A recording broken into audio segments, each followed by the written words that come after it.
ఒక బాయిల్ ఏదైనా చేసేసుకొని దాంట్లో మామూలుగా ఏదో సంథింగ్ రిలేటెడ్ టు జంతుగా సంథింగ్ ఇలాంటివి కొంచెం మిక్సింగ్ చేసి హీట్ చేసిన తర్వాత సరైన టెంపరేచర్ మ్యాక్సిమం టెంపరేచర్ వచ్చిన తర్వాత దాన్ని వేసేసి మనం స్టీమ్ చేసుకుంటాం.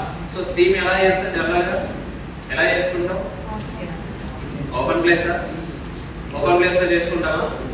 లేదు, మొత్తం ఏం చేస్తాం అన్నీ కవర్ చేసేసి మన స్టీమ్ ఏదైతే ఉందో అది బయటకు వచ్చినప్పుడు అది మన బాడీలోకి వెళ్ళాలని చెప్పేసి మనం అన్ని కవర్ చేసేసి స్టీమ్ పడుతుంది.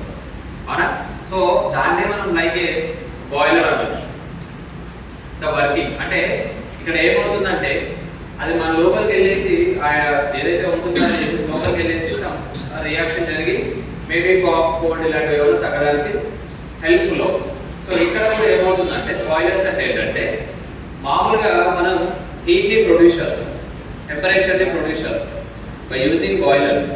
అయితే ఇక్కడ ఈ బాయిలర్స్లో జనరల్గా మనం ఏమంటారంటే టెంపరేచర్ కానీ హీట్ కానీ ప్రొడ్యూస్ చేసినప్పుడు బై ఎలక్ట్రిక్ లేదంటే ఏదో ఒకటి ఫ్లేమ్ చేసి ఫైర్ చేసేసి మనం టెంపరేచర్ని ప్రొడ్యూస్ చేస్తాం. సిమిలర్గా ఇక్కడ కూడా ఈ స్టీమ్ని బేస్ చేసుకొని we can run the vehicles or we can run the machines or components something. So అందుకనే మనం ఈ కాన్సెప్ట్ని యూజ్ చేస్తాం. అంటే ఇన్ ఓల్డెన్ డేస్ మీకు తెలుసో తెలియదో నాకు తెలియదు, ఈ ట్రైన్ ఇప్పుడున్న ట్రైన్స్ ఉన్నాయి కదా, సో ఇప్పుడంటే అన్ని ఎలక్ట్రిక్ బేస్ చేసుకొని పవర్ బేస్ చేసుకొని రన్ అవుతుంది. అవునా? ఇన్ ఓల్డెన్ డేస్ ఏం చేసేవాళ్ళంటే స్టీమ్ ఇంజన్స్ అని ఉండేది.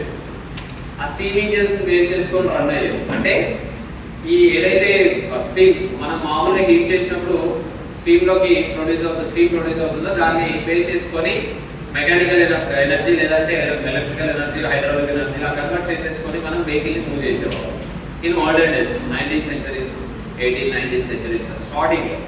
ఆ తర్వాత మనకి లేటర్ వచ్చిన తర్వాత ఏమైంది, కోల్ అంటే మన బొగ్గు ఇలాంటివి ఉంటాయి కదా, అవన్నీ బంద్ చేసి వెహికల్స్ని రన్ చేసేవాళ్ళు. అవునా?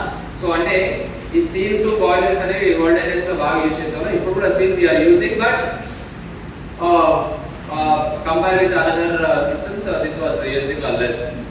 బట్ ఇక్కడ ఏం చేస్తామంటే మనం స్టీమ్ని ఎనర్జీగా వాడుకుంటాం.